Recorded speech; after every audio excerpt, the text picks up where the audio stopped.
జీవన్ నువ్వు రైతువే నేను రైతునే ఎవరైనా రైతు సంక్షేమాన్ని కాంక్షించే వాళ్ళం రైతు సంక్షేమాన్ని కాంక్షించాలి.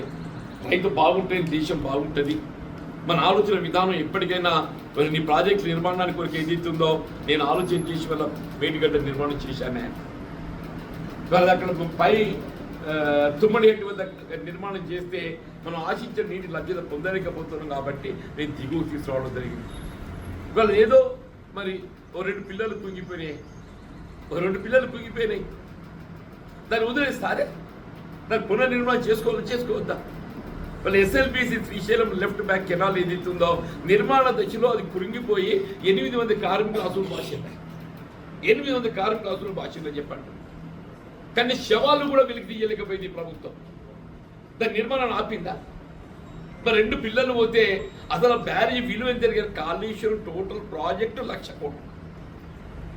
అందులో మేడిగడ్డ బ్యారేజ్ ఒక కాంపోనెంట్.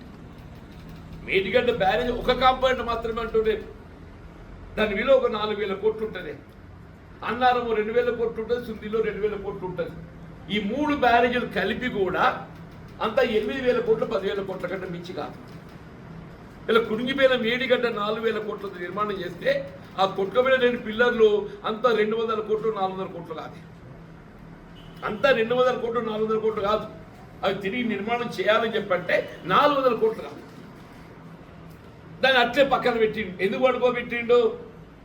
దాన్ని బూచిగా చూపెట్టి కేసీఆర్ గారిని దోషిగా ఎత్తి చూపాలని ఒక కుట్రపూరితంగా ఏదైతుందో దాన్ని పెండింగ్ పెట్టి ఇవాళ ఏమైపోయింది? 2 ఏళ్ళు కాలం సహకరించిందా?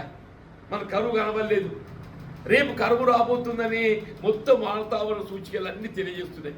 ఎల్లినో ప్రభావంతో ఏదైతుందో భవిష్యత్తు ఈ రాబోయే సంవత్సరం ఏదైతుందో మన కరువు వచ్చే అవకాశం ఉందని చెప్పి మొత్తం వాతావరణం చెప్తున్నదే. వాళ్ళు కాపాడగలిగే శక్తి లేదు. ఉన్న మేడిగడ్డను ఏదైతుందో దాని మరమ్మతులు చేపట్టడానికి 2 సంవత్సరాలు రేవంత్ రెడ్డి నిద్రపోయినా. నిద్రపోవడానికి ఒకటే కుట్ర, కేసీఆర్ గారి దోషిగా ఎత్తి చూపాలంటే దాన్ని అట్లే పంట పెట్టాలి. ఇప్పుడు ఏమైంది? రేపు కరువు వస్తే అంత రేవంత్ రెడ్డిని ఈడు చేయబట్టి ఇదంతా అయిందని అంటారా అన్న?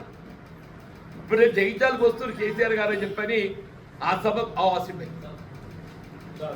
ఆ సభకు ఏదో దానికి ప్రతిగా కార్యక్రమం ఏర్పాటు చేయాలని చెప్పని ఆ మేడిగడ్డ పునర్నిర్మాణం చేస్తా, దానికి నేషనల్ డ్యామ్ సేఫ్టీ అథారిటీ జాతీయ స్థాయిలో ఏదైతుందో బ్యారేజీల పునర్నిర్మాణము మరమ్మతులు దాని జాగ్రత్తలకు కమిటీ ఉన్నది.